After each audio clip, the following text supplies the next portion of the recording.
नमस्कार दोस्तों, आप सभी का बहुत बहुत स्वागत है एक बार फिर आकाश वर्ल्ड 7 पर। दोस्तों आज की इस वीडियो में हम लेके आए हैं ट्रेन का बहुत अच्छा टॉपिक। आप सभी ने बहुत ज़्यादा कमेंट किए थे कि ट्रेन के ऊपर आप वीडियो लेके आइएगा, तो हम लेके आए हैं ट्रेन के ऊपर वीडियो। ट्रेन के जितने भी संबंधित क्वेश्चन रहते हैं, जितने भी प्रकार के ट्रेन के टॉपिक्स हैं, सब आपको वीडियो में कवर करने वाले हैं और आप इस वीडियो को देखने के बाद ट्रेन के कॉन्सेप्ट को पूरा क्लियर कर सकते हैं। यदि आपने इस वीडियो को देख लिया तो आप ट्रेन के कोई भी क्वेश्चन को सॉल्व कर सकते हैं। तो आइए चलते हैं, आज हम इस वीडियो में ट्रेन के टॉपिक को कवर करने वाले हैं, क्योंकि ट्रेन से किसी भी हर एक एग्जाम में कम से कम 1 से 2 क्वेश्चन पूछे जाते हैं, जो कि बहुत ही महत्वपूर्ण है। तो आइए देखते हैं। और ट्रेन का पहला क्वेश्चन यह है, और दोस्तों आपको बेसिक पहले क्वेश्चन को समझने के लिए बेसिक चीज़ जानना बेहद ज़रूरी है। तो आइए देखते हैं पहले इस क्वेश्चन को।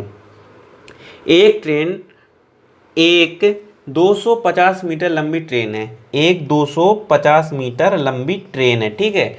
एक 250 मीटर लंबी ट्रेन है। एक खंभे को 12 सेकंड में पार करती है। एक खंभे को 12 सेकंड में पार करती है, ठीक है। तो आपको क्या बताना है? ट्रेन की स्पीड बताना है। अब आपको ट्रेन की स्पीड बताना है, मतलब एस बताना है, आपको एस फाइंड करना है। तो दोस्तों आपको कुछ बातों का बेहद बहुत ज़रूरी ध्यान रखना है। सबसे पहले इसका एक फॉर्मूला होता है। क्या होता है? Time equals to distance upon speed, यानी कि समय, दूरी और स्पीड, ठीक है। आपको यह जो फॉर्मूला है, यह बेसिक फॉर्मूला है ट्रेन के किसी भी क्वेश्चन को सॉल्व करने का।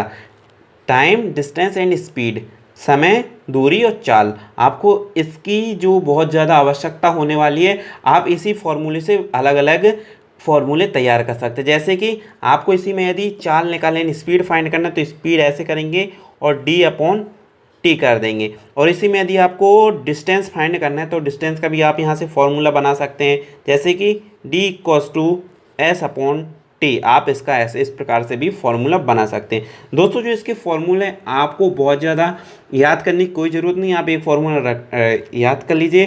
T upon D upon speed होता है, यानी time equals to distance upon speed होता है। आप इस फॉर्मूले को याद करके सब क्वेश्चन को सॉल्व कर सकते हैं। तो आइए अब चलते हैं, हम अपने क्वेश्चन को सॉल्व करते हैं। और आपको बहुत ही महत्वपूर्ण यह क्वेश्चन, एक ट्रेन थी और ये ट्रेन की क्या है?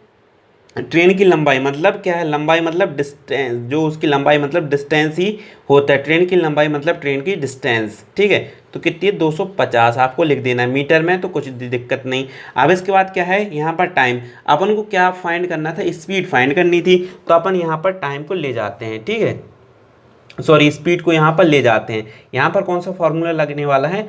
यहाँ पर फॉर्मूला लग रहा है speed equals to D upon T वाला फॉर्मूला लग रहा है, ठीक है। अब यहाँ पर जो 12 सेकंड है, तो 12 सेकंड को यहाँ पर लिख देना। क्या इतना इक्वेशन नहीं, इसके बाद इक्वेशन को और बड़ा करते हैं। इक्वेशन थोड़ी सी और बढ़ी जाएगी। कैसे?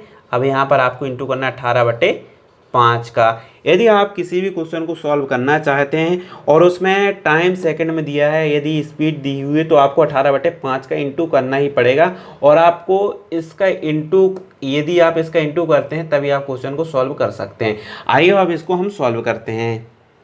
तो 250/12 इंटू 18/5। अब इसको आपको काटना है, तो यहाँ 6 से 6 3, और सॉरी 6 दूनी और 6 ती 18, और यहाँ से 5 25, 5 50, और यहाँ से फिर इसको काट दीजिए 25 25, और 25 ती 75 होता है। आप यहाँ पर इसकी वैल्यू लिख दीजिए, यानी 75 इसका आंसर आ गया। जी हाँ, इसकी जो ट्रेन की स्पीड है 75 की स्पीड से चल रही थी। 75 किलोमीटर प्रति घंटे की रफ्तार से 75 किलोमीटर पर हावर की स्पीड से वह ट्रेन चल रही थी। आइए अब देख लेते हैं सेकंड क्वेश्चन, और बहुत ही महत्वपूर्ण क्वेश्चन है। आपको बहुत ही अच्छा लगेगा इस क्वेश्चन को सॉल्व करने में। तो चलिए दोस्तों, हम पहले क्वेश्चन को पढ़ लेते हैं। क्वेश्चन में क्या लिखा हुआ है?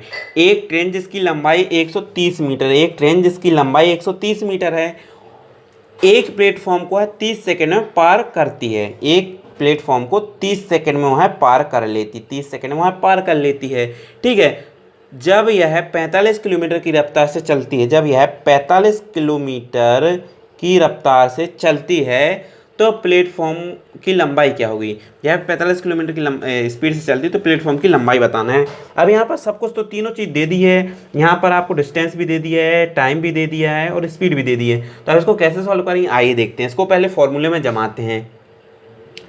तो टाइम लिख दिया पहले, ठीक है। तो इसका आपको formula T equals to D upon speed, यह आपका फॉर्मूला हो जाता है। अब यहाँ पर टाइम 30 दिया था, ठीक है, और इसके बाद 130 आपकी स्पीड दी थी, और यहाँ पर आपका 45 दिया हुआ था। अब क्या करना है, जब 45 लिखा है तो यहाँ पर यह 45 किलोमीटर की स्पीड से दी, तो आपको 18/5 का तो इंटू करना ही करना है।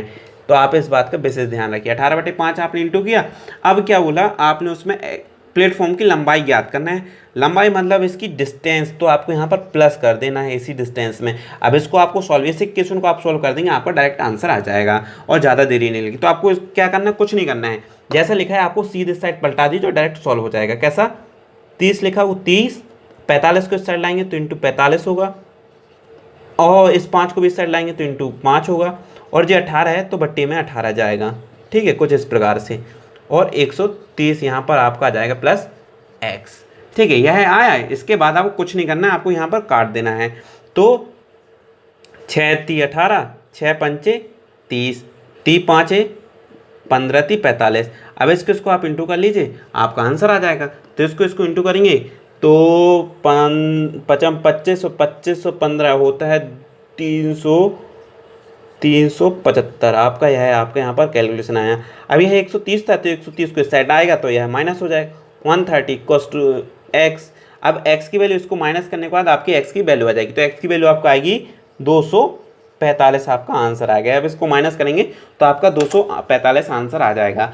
दोस्तों कुछ इस प्रकार के क्वेश्चन आपको बहुत ही महत्वपूर्ण लगते हैं, और जैसे जैसे आप आगे बढ़ते जाएंगे तो आपका लेवल बढ़ता जाएगा और आपके क्वेश्चन भी बढ़ते जाएंगे। आइए एक और क्वेश्चन ले लेते हैं जो कि आप सभी के लिए बहुत ही महत्वपूर्ण रखता है। और आपको यदि कॉन्सेप्ट क्लियर होते जाए तो आप मुझे ज़रूर बताइए कमेंट सेक्शन में कि कॉन्सेप्ट क्लियर हो रहा है या नहीं हो रहा है, तो वह भी बताइएगा। चलिए एक और क्वेश्चन ले लेते हैं, और बहुत ही महत्वपूर्ण क्वेश्चन है। एक 280 मीटर की लंबी रेलगाड़ी 60 किलोमीटर प्रति घंटे की रफ्तार से चल रही है, ठीक है। एक 280 मीटर, ठीक है, 280 मीटर रेलगाड़ी 60 किलोमीटर प्रति घंटे की रफ्तार से चल रही, कोई बात नहीं, 60 किलोमीटर प्रति घंटे की रफ्तार से चल रही है। इस रेलगाड़ी को द्वारा 220 मीटर लंबे प्लेटफॉर्म को 220 मीटर लंबे प्लेटफॉर्म को पार करने में कितना समय लगाती है। यहाँ पर मतलब आपको टाइम निकालना है। तो अब क्या टाइम करने के लिए कुछ नहीं, आपको यहाँ पर टाइम लिख दीजिए, डायरेक्ट इसको इक्वेशन में बैठा दीजिए, आपका सॉल्व हो गया। तो 280 प्लस इसको यहाँ पे लिख दीजिए तो 220। मैंने जैसे बताया जो इसकी दूरियां होती हैं, दूरी डिस्टेंस जो भी है, चाहे वो ट्रेन की बात कर लें, चाहे प्लेटफॉर्म की बात कर लें, चाहे किसी भी ब्रिज की बात कर लें, वह डिस्टेंस में ऊपर ही प्लेस होगी, ठीक है। अब यहाँ पर कितना है 60 किलोमीटर, तो 60 लिख लीजिए। अब यहाँ पर 18/5 का गुणा कर दीजिए, यहाँ पर थोड़ा सा परछाई आ रही है तो 18/5 का इंटू कर दीजिए। अब इसको आप सॉल्व करेंगे तो आपका बस डायरेक्ट आंसर आ जाएगा, ठीक है। आप यहाँ पर देख लेते हैं, इसको प्लस करेंगे तो यह 500 हो जाएगा, कोई दिक्कत नहीं। यह 60 हुआ, कोई दिक्कत नहीं। यह 18 हुआ, कोई दिक्कत नहीं। 5। अब देखिए इसको काटने का सबसे आसान तरीका आपको कैसे काटना है। आप देखिए काटने का सबसे बहुत ही बेहतरीन तरीका आपको बताऊंगा। 1 0 से 1 0 गया, 6 3 18 होता है, जे काटा। इस 5 से इस 5 को काटा, 0 हुआ, और 3 धम 30 यानी टाइम इक्वल्स टू 30 सेकेंड में वो है पार कर लेगी। किसको? 30 सेकेंड में पार करने में समय लगेगा प्लेटफॉर्म को। तो यह इस प्रकार के क्वेश्चन आपको बहुत ही मज़ेदार लगने वाले हैं। चलिए एक और क्वेश्चन ले लेते हैं, और यह क्वेश्चन थोड़ा सा इंग्लिश में, तो आप इसको थोड़ा सा घबराइएगा मत, इसको पढ़ लीजिए पहलेगा, ठीक है। अपन इस क्वेश्चन को देखते हैं और ध्यानपूर्वक पढ़िएगा। A train of a length 160 metre, ठीक है। A train of a length 160 metre is running at a speed of 48 kilometre, यानी 48 किलोमीटर की स्पीड से चल रही है, ठीक है। 48 किलोमीटर की चलती, while running is found and reach a pole, how much time after this does the train take a complete pass the pole. उसको कितना समय लगेगा जब वो है स्लो हो जाती है तो उस पोल को पार करने में। तो यहाँ पर आपको दो चीज़ दी है, सिंपल क्वेश्चन है, कुछ नहीं करना है आपको, डायरेक्ट आपको यहाँ पर टाइम पूछ रहा है तो आपको बता देना टाइम इक्वल्स टू 160/48 48 48 इंटू 18/5। अब आपको इसको काट देना, कोई दिक्कत नहीं। इसको जैसे आप काटेंगे तो आपका डायरेक्ट आंसर आ जाएगा। इसको काटना बहुत ही आसान है और यहाँ पर इसका डायरेक्ट आंसर मैं लिख देता हूँ। आप यदि इसको काटना चाहें तो काट सकते हैं, नहीं काटना नहीं काटिएगा। देखिए मैं चलिए काट देते हैं।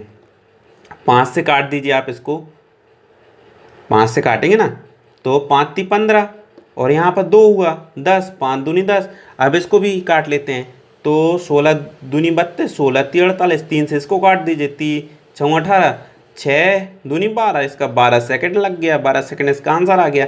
यही है इसका क्वेश्चन का आंसर, बहुत ही सिंपल जो मैंने अभी आपको बताया।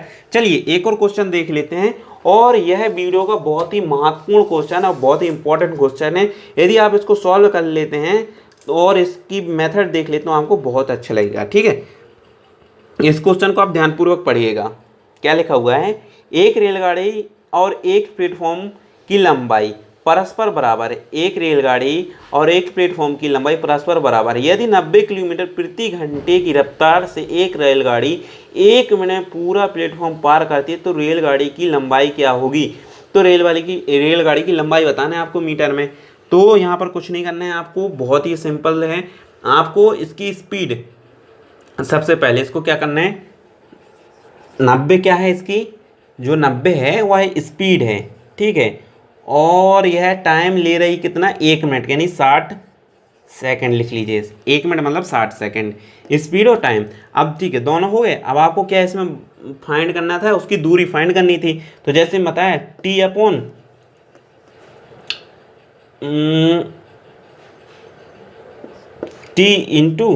S = D, यही आपका फॉर्मूला बन जाएगा। बस अब इसको आप सॉल्व कर दीजिए। जैसे आप सॉल्व करेंगे आपका आंसर आ जाएगा।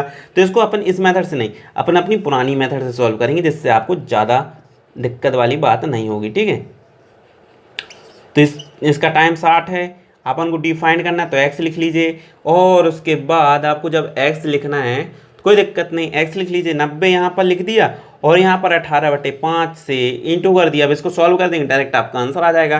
तो आप इसको जैसे सॉल्व करेंगे तो इसकी x की वैल्यू कितनी आएगी, 1500। ठीक है, आपकी 1500 भी आपसे पूछा जा सकता है और इसको मीटर में उत्तर देना है। तो आपको यहाँ पर x = इसको 2 से भाग कर दीजिए। 2 से भाग करेंगे तो आपका 750 मीटर आ जाएगा। तो यही आपका आंसर होगा, 750 मीटर। यह मीटर में इसका आंसर है। दोस्तों यदि आपसे पूछा जाता है कि इस क्वेश्चन को तो आप कैसे सॉल्व करते हैं, तो आप मुझे जरूर बताइए कमेंट सेक्शन में। यदि आपको मेरे द्वारा दी गई जानकारी पसंद आई हो और वीडियो पसंद आई है तो इस वीडियो को मेरे लाइक कीजिए और ज़्यादा लोगों के साथ शेयर कीजिए। धन्यवाद दोस्तों, जय हिंद, जय Bharat, thank you very much.